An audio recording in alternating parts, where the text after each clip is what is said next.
Hey there, curious minds. Today we're diving into a fascinating chapter of Islamic teachings, the story of creation. But hold on tight, because this isn't just any story.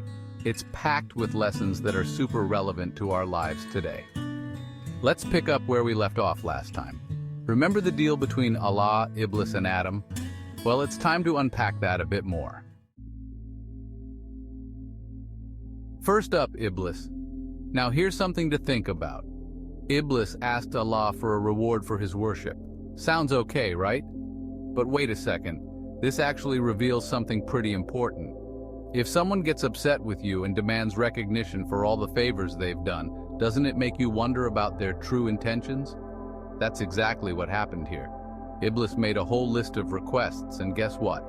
Allah granted them all.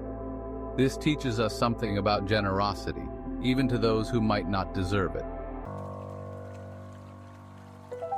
Let's break down some of Iblis's requests. First, he asked for a long life, until the day of judgment. Second, he wanted the ability to whisper to humans and influence their thoughts. Third, he requested power over wealth and children. These might sound like advantages, but remember, with great power comes great responsibility. Iblis chose to use these gifts for evil. Now enter Adam. He also asked Allah for some things, but these were different.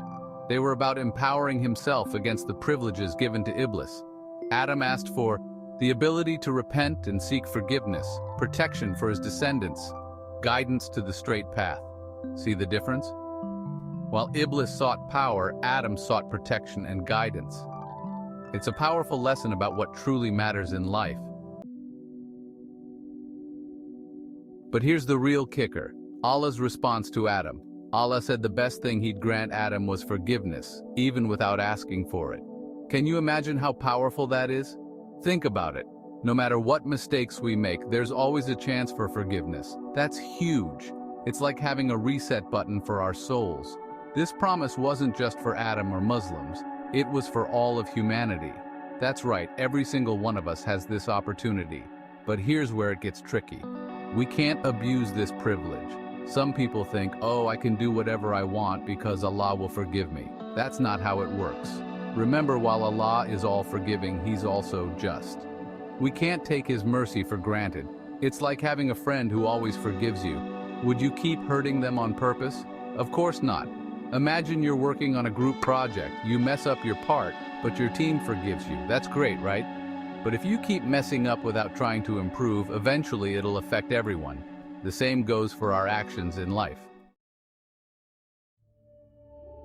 Now let's talk about why this story is so important for us today.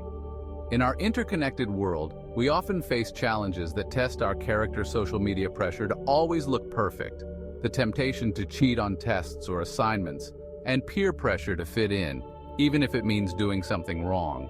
But remember, just like Adam, we have the power to seek guidance and forgiveness. We can always strive to be better.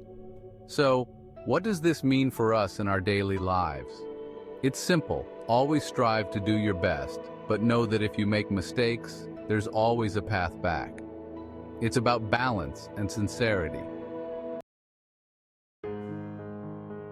Here are some practical ways to apply these lessons. Before acting, ask yourself, am I doing this for the right reasons? If you mess up, own up to it. Don't make excuses like Iblis did. Be forgiving to others, just as you hope to be forgiven. Remember that your actions affect others. Choose wisely. Let's recap the main takeaways. Sincerity matters in everything we do. Forgiveness is powerful, but shouldn't be taken for granted. We're all capable of change and growth. Our choices shape not just our lives, but the world around us. As you go about your day, think about how this ancient story applies to your life. How can you be more forgiving? How can you be more sincere in your actions? What would Adam do in your shoes? That's all for today, amazing learners. Remember, you're part of a long, incredible story of humanity. Your chapter is still being written. Make it a good one. Keep questioning, keep growing, and most importantly, keep being awesome. Dear children, parents, and anyone who's listening, it is really important for you to recognize that these videos have to be coupled with exercises and discussions with your parents or within yourself using some of the tools that are available on the internet. So, as a follow up action, I would suggest and I would request you to go and look up the instructions and the discussion points that are in the comments related to this lecture.